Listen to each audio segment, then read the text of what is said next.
At 22 years old, Paul Skeens becomes the youngest pitcher in Major League Baseball to make an opening day start since, God rest his soul, Jose Fernandez in 2014. And he did his part. 5 1/3 innings, 7 strikeouts, leaves the game with a lead. But the Buccos couldn't hold it. In the bottom of the ninth, Kyle Stowers rips one down the right field line to walk it off for the Fish. The Marlins' first walk-off on opening day in franchise history.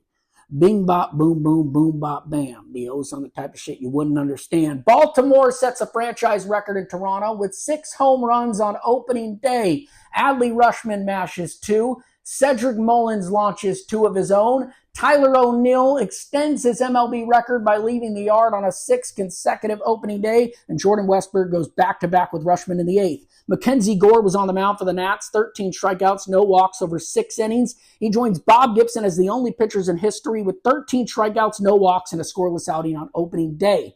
This game would go into extra innings. In the 10th, with the game tied at 3, runners on the corners, 2 outs, Alex Bone delivers the 2-run double to win it for the Phils in D.C. The Dodgers were trailing 2-1 in the 5th when Detroit had to pay the Teoscar tax. Teo, 3-run go-ahead bomb.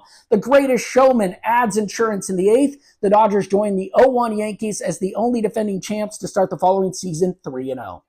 Opening weekend, Friday night, Mookie Betts light, 20 pounds lighter with already a home run in the game, steps up to the plate in the bottom of the 10th and walks it off with a 3-run homer. Dodgers sweep the Tigers. They're 5-0 for the first time since 1981. Moving on to Mets, Astros in Houston. Juan Soto goes deep for the first time as a member of the New York Mets. In the only game they would win in the series, Houston takes 2 of 3. Soto is going to have to put this team on his back. On Saturday, the New York Yankees introduced the Torpedo Bats to the MLB world by setting a franchise record 9 home runs in a game. They finished the weekend with 15 homers. That's the most of the first 3 games of a season since the 2006 Tigers. MLB says it's completely legal. My only problem, Jazz Chisholm Jr. 2-homer game on Sunday. Pimping them all over the yard, bruh. They brought in an MIT physicist to alter your bat. The Miami Marlins' first 3 wins this season come in walk-off fashion, joining the 0-3 Devil Rays. On the other side, Pittsburgh's first 3 losses via the walk-off joined the 1924 Pirates. Welcome back to the bump, Jacob deGrom. He goes 5 scoreless, 2 walks, 6 strikeouts. His first outing of at least 5 innings pitched since April 2023. Rangers take 3 out of 4 from Boston. On Sunday, the St. Louis Cardinals finish off a sweep of the Minnesota Twins. Pedro Pages' 3-run dong. Are the Cards back? They're one of 4 unbeaten teams, Dodgers, Yankees,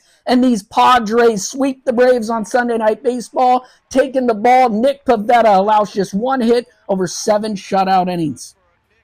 Last night, the Cubs score 18 runs on 21 hits, spoiling the A's season opener in Sacramento. And the first cycle of the 2025 season belongs to catcher Carson Kelly. First cycle by a Cub since Mark Grace on May 9th, 1993. The Rays take down the Pirates. Jake Mangum, have a day, collects his first big league hit in RBI, and Mangum becomes the first player in the majors since at least 1901 to record at least 4 hits, including an extra base hit and multiple steals in a game within his first 2 career appearances. The Reds put a beat down on the Rangers. You can blame the Torpedo Bats because Ellie De La Cruz got his hand on one of them things, and he goes deep 2 times, drives in a career high 7 RBIs. In the 7th inning, he's a triple shy of the cycle and says, nah, I'm going to drive one 436 feet to dead center.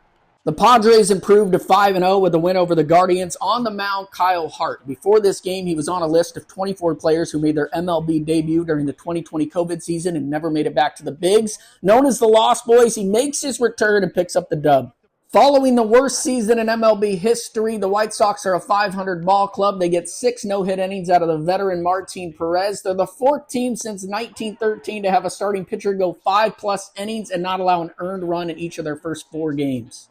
You really thought I wasn't talking Dodgers. Glass now 8 strikeouts over 5. Both Kike and Teoscar Hernandez leave the yard. Dodgers 6-0. Atlanta's winless, and the Braves, Jerks, and Profar suspended 80 games for PEDs.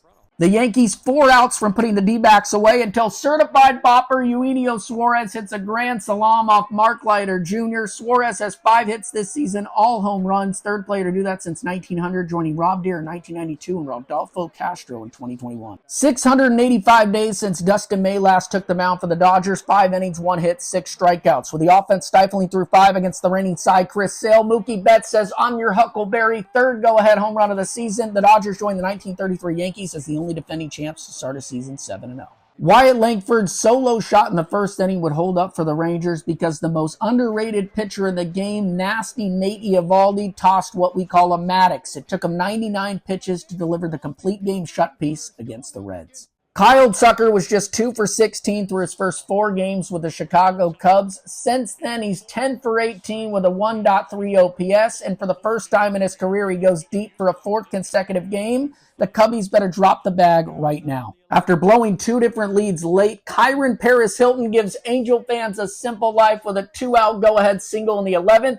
The Halos have now won 4 games in a row and are 3 games above 500 for the first time since August 2nd, 2023. The Padres' little brother syndrome is on full display, trying to keep pace with the Dodgers. They're 6-0 off to their best start in franchise history. Michael King strikes out 11 over 5. Jackson Merrill hits a tater, and the next day they reward him with a 9-year, $135 million extension. On Wednesday, the Dodgers put themselves in a hole early, trailing 5-0, but they would come back and set the stage for the greatest showman, Shohei Ohtani, walk-off homer in the 9th on his bobblehead night. Dodgers become the first defending World Series champions in baseball history to start a season 8-0. Crazy enough, if the Dodgers end up losing that game, they fall to 2nd place in the NL West because the Padres keep on winning. They're 7-0, and since divisional play began in 1969, this is the first time that 2 teams from the same division start that season with 7 straight wins. On the verge of being swept by the Angels, the St. Louis Cardinals get an iconic performance from Ivan Herrera. 3 home runs, 6 RBIs, playing Pepper and Big Mac land. First one goes for 395. This second one, 414 feet. The last one, 425 feet. The Cardinals have a rich history of catchers, 144 years worth. Ivan Herrera is the first one with a 3-homer game. The San Francisco Giants are off to their best start since 2014 with a 5-1 record. And how about Wilmer Flores, leaving the yard 4 times in the team's first 6 games, matching his 71-game total from 2024. The Torpedo Bats up against their worst nightmares. Zach Gallen's breaking ball, 13 strikeouts over 6 2/3, absolute filth. When in Miami, the Polar Bears gotta eat. With 2 on in the 8th, Pete Alonso delivers the game-tying 3-run bomb. In their series in Houston, no homers, no RBIs, but in Miami against the Fish, 2 homers, 8 ribbies.